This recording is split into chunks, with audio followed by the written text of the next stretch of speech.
교육부 산하 공공기관인 한국학중앙연구원은 지난해 11월 한국경제사 개관이라는 제목의 영문판 원서를 발간했습니다. 한국 민족문화를 연구하는 이 기관에서 영어책을 내는 건 흔치 않은 일입니다.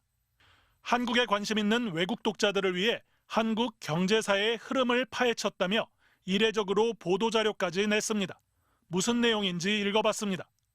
일제 식민지 시절 한국은 빠른 산업화와 경제 성장을 이룩했다.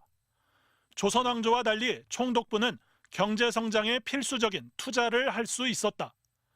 독립 이후 일본과 경제 관계가 단절되자 한국의 산업 생산은 급격히 위축됐다. 불완전한 통계를 내세워 일제 식민 지배를 미화하는 이른바 식민지 근대화론식 주장을 공공기관이 전 세계에 배포한 셈입니다. 출간한 기관이 한국학을 대표하는 기관이고 거기서 나오는 책이라고 하면 외국에서는 이게 한국의 공식 견해라고 이제 받아들이죠. 광복 이후 현대사에 대해서도 1987년 민주화는 급속한 경제 성장을 가능하게 했던 제도적 틀을 무너뜨렸고 그 결과 수출 경쟁력이 약화됐다고 말합니다. 군사 정권의 개발 독재를 미화하고 전 세계가 인정하는 우리의 민주주의 성과를 폄훼하는 것으로 1990년 초반까지만 해도 1,000억 달러에 못 미쳤다가 2000년대 들어 급격히 성장한 수출 통계만 봐도 사실과 다른 주장이라는 걸 알 수 있습니다. 한국 지배 엘리트의 이념을 대변하고 있는 집단이거든요. 그걸 역사적으로 과거로부터 끌고 와가지고 이제 정당성을 부여하려고 하는. 저자는 김재호 전남대 교수. 과거 일제강점기와 군부 독재를 미화해 논란이 된 근현대사 대한교과서 집필에 참여했습니다.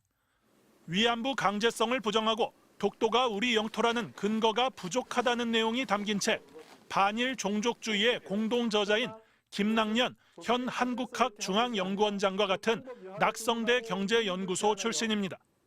김 교수는 반론 인터뷰 요청을 거절하며 이 책은 김낙년 원장과는 무관하며 생각이 다른 학자가 있다면 그분도 영어로 책을 내면 될 것이라고 밝혔습니다.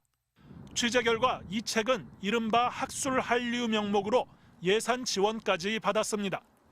연구원 산하 한국학진흥사업단은 한국의 국제적 이미지와 신뢰도를 끌어올리겠다며 연구비를 지원하는데 5년간 50억 원이 지원되는 프로젝트에 이 책이 포함돼 있었습니다. 이와 관련해 한국학중앙연구원은 저자의 요청에 따라 심의를 거쳐 전임 원장이 발간을 승인했다며 해당 책이 연구원의 입장과 같거나 이를 대변하지 않는다고 해명했습니다.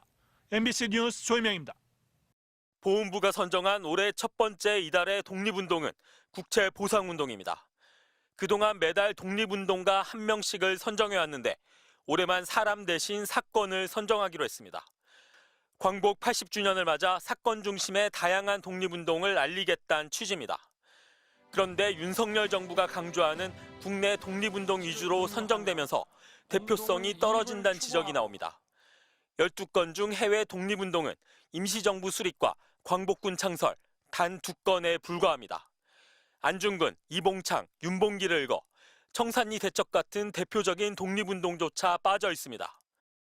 이념적으로 좀 편향된 그런 면이 있었고 국내 독립운동에 또 집중돼 있었고 무장 독립투쟁, 우리가 일반적으로 알고 있는 독립운동이 많이 배제됐어요. 김환란, 김성수 같은 친일 인명사전에 등재된 인물들의 활동도 선정돼 이들의 명예회복과 복권을 노린 것 아니냐는 의혹까지 제기됩니다. 두 사람은 태평양 전쟁이 발발하자 일본군 입대와 정신대 참여를 독려한 대표적인 친일파로 평가됩니다. 친일 활동을 했던 김환란, 김성수를 독립운동가로 둔갑시킨 겁니다. 반국가적이고 반민족적 역사인식이라고 봅니다. 선정위원회엔 김영석 독립기념관장이 직접 참석했던 것으로 알려졌습니다. 김영석 관장은 취임 일성으로 친일파 명예회복을 외친 바 있습니다. 친일 인명사진의 내용들이 사실상의 오류들이 있더라. 잘못된 기술에 의해서 억울하게 친일 인사로 매도되어지는 분들이 있어도 안 되겠다. 선정 과정도 졸속이었다는 지적이 나옵니다. 선정위원회는 지난해 9월 30일 단 한 번 열렸고 2시간 만에 끝났습니다. 회의에 참석했던 한 인사는 자료를 가지고 대화하며 심사할 분위기가 아니었다고 토로했습니다. 보훈부는 광복회와 독립기념관, 역사학자들이 참여해 선정한 결과로 문제가 없다는 입장입니다. 그러면서도 공정한 논의가 어려워진다며 선정위원 명단과 회의록 공개는 거부했습니다. 하지만 광복회는 선정위원회에서의 역할이 거수기에 불과했다며 전면 재검토를 요구하고 있습니다.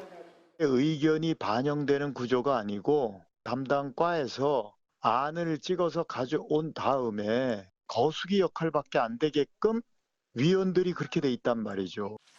강정의 보훈부 장관은 광복 80주년 기념 사업을 국민 통합의 디딤돌로 만들겠다고 다짐했지만 첫 사업부터 광복회와 마찰을 빚고 있습니다. 광복 80주년을 이용해 친일 뉴라이트 세력의 역사 왜곡이 더욱 기승을 부리는 것 아닌지 우려가 커지고 있습니다. MBC 뉴스 이덕영입니다.